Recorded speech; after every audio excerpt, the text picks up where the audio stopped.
Alright, hello everyone, and welcome back to another episode of Super Mario Odyssey. In the last episode, we wrapped up getting the power moons we needed in the Sand Kingdom, and in this episode, we're heading off to the Lake Kingdom.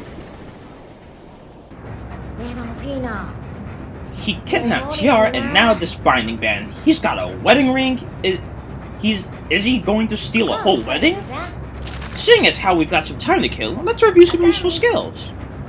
Homing Cap Throw. After throwing your cap, shake the Joy-Con again to perform a homing cap throw. Your cap will fly toward the nearest target. You can see it's super handy when your aim is a little off. Well, there it is! Next, let's read up on the Lake Kingdom. It says they're known for their fashion and... oh! There's a famous wedding gown there called the Lock Lady Dress. And it randomly turned nighttime. Which is actually kind of weird. Actually, no, I guess it is nighttime. Huh. That's pretty cool, actually.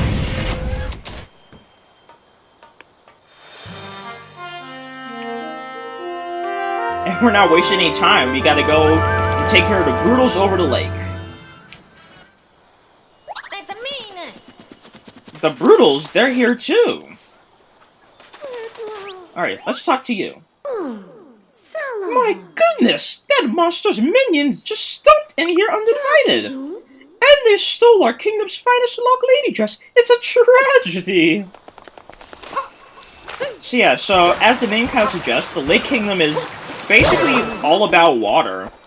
If you're looking for the water plaza, the way is right behind me. And one thing we can capture is our zippers, which are actually all over the kingdom. It's kind of weird, to be honest. But anyway, as it's the Lake Kingdom, we gotta have those swimming controls. So you just press ZL to ground pound, watch out for the spikes. You press B to swim, and that's basically it. You don't even get, you can roll your cappy, but you don't even get, like, a dive forward. Well, you kind of do, actually. If you press, hold on. These things are called, like, I think they're called, like, kelp bows or something like that. I don't remember exactly. They're actually based on, I think, the Japanese word for a species of kelp. I just forget off the top of my head. But, I know what you may be thinking. Oh man, these swimming controls are kind of sluggish. Well, how about we capture Cheep Cheep and change things up, shall we? With Cheep Cheep, you basically get some perfect swimming controls. You get to swim around flawlessly, you can press B to surface, Y to dive, shake your nunchuck, or Joy-Con rather, and you get to swim, or you get to attack, basically a swim attack, You get a, what do you get? You get a spin attack rather, and you can also bring a Cheep Cheep in here to go on land, but let me show you something. You see how I'm starting to phase out? If I stay in dry land for too long as a Cheep Cheep, the Cheep Cheep will eventually disappear. It basically, like, dies being out of water, essentially. But we want to get to the Broodals, so we're going to come up to the top part of the city, actually. And I kind of like being a Cheep Cheep on land, just watching the fish flop around like this. I just find it a bit funny. But anyway, let us head on up. You know, this kingdom, it's really nice and pretty. Not one of my more or least favorites, I guess, though. It's mostly because, I actually don't know how to swim. So this really isn't, like, the kingdom for me, either. But anyway, let's take on the Broodals.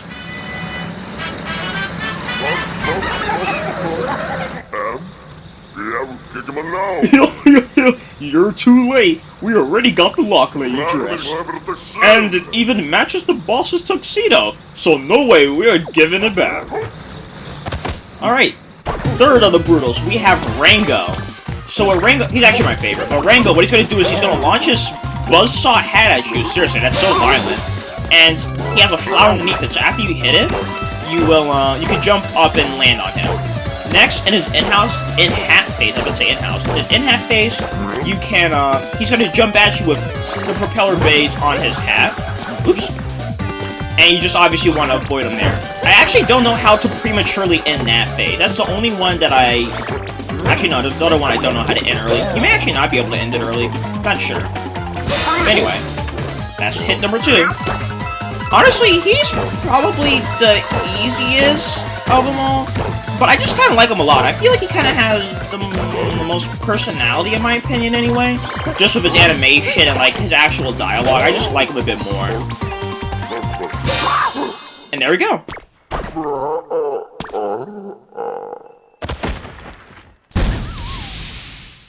You know, it's a good thing they're able to survive catastrophically blowing up into confetti like that. And yeah, we already got the first multi-moon. And funny thing is, as we'll see when we get back, this is the only story mission for all of Lake Kingdom. After you get this, you basically have free reign of the place. Do whatever you want, get whatever power moons you want. But to be able to leave this kingdom, you need to get 8 power moons.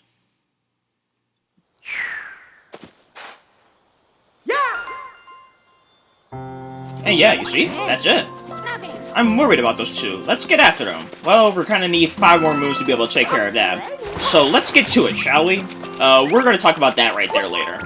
Okay, here, the Goombas, they have, like, the wedding gowns on, or the wedding headdress, rather. They have that on them. It's kind of adorable in a kind of weird sort of way. Anyway, power moon number 2 is on the back of Dory here. And the next power moon is actually right over there where those Cheep are swimming back and forth. But you actually do kind of have a dash attack underwater. Press ZL and then no, that's not it. Press what is it? Press ZL. No, I forget. There is a swimming control that lets you dash forward in the water. I forget what it is though. Or no, maybe it's ZL and Y. No. I'll remember it later. But there is one, believe me. Okay. Next, where is it? Oh yeah. The next power moon, we actually need to come back a bit. And we're going to jump up here, and we want to go for that zipper right over here. So let's land. Undo all this. It's kind of weird that, like, zippers are, like, this is actually, like, a gimmick of the Kingdom zippers. Because no other Kingdom has zippers, I don't think. But anyway, we have our next power moon. End of the hidden passage. Alright, for the next one, we are going to want to head back to the Water Plaza entrance. But, you know, this kingdom's... I find it one of the weirder kingdoms, actually, because it's like... Where do these people live exactly? Like, you know, with Bonneton, we saw, you know, that the ships also function as houses for the Bonneters. And then we saw, well, no one lives in the Cascade Kingdom. Well, not anymore, I guess. They're all dead. But, no one lives in the Cascade Kingdom. In the Sand Kingdom, you know, we have, what is it, Tostarena or something like that? So we see people who, live there as well. But it's like, where do these people live? Like, you see, like, there's that one house down there, like, that was to the right. I guess you could say that's where they live, but, like, it's literally just, like, that one house. It's kind of weird, to be honest. But anyway, what you want to do next is come to this P-switch, turn around. Okay, I was kind of worried I'd collect the purple coin. Jump off, and instead come over here, and you want to ground pound on this top crate right here that's glowing. And that will unleash another power moon. That goes all... Wow! you did you really have to go all the way over there? Like, I know I'm talking to the power moon like it's sentient, but still, like... Seriously, like, first it was that one in the Sand Kingdom, and now this one. But it shouldn't be too bad to get to. But yeah, so like I said, this kingdom isn't one of my more least favorites, but it's mostly because I don't know how to swim. And... there we go. Like, you know, I can't swim for the life of me. Like, I've been taking lessons so I can learn how to swim, but, like, as soon as I learn how to swim, I'm immediately going to go back to avoiding water for the rest of my life, basically. Well, swimming water, anyway. I guess you can swim in any water. You know what I mean. Bodies of water that are large enough to swim in. That's it. And to get the 8th and final... Coins. Actually, no, I don't want to risk it. The last one is ground pounding here on the beach. On the lakeshore. And if we refer to our list, there we go. And yeah, that's basically it. Short episode. Okay. Splendid. It looks as though we've... Okay then. We can move on. We can make our way to the next kingdom now.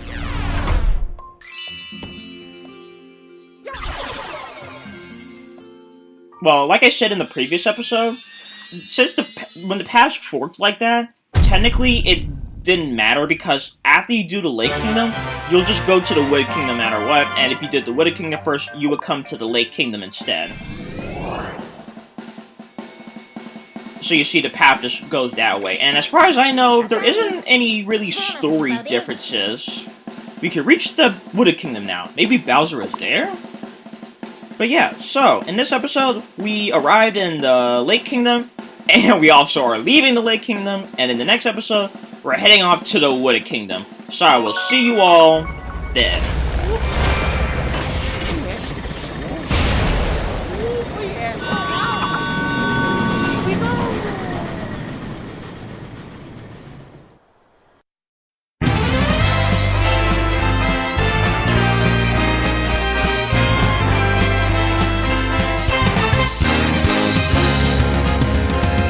Here we go, off the rails. Don't you know it's time to raise our sails? It's freedom like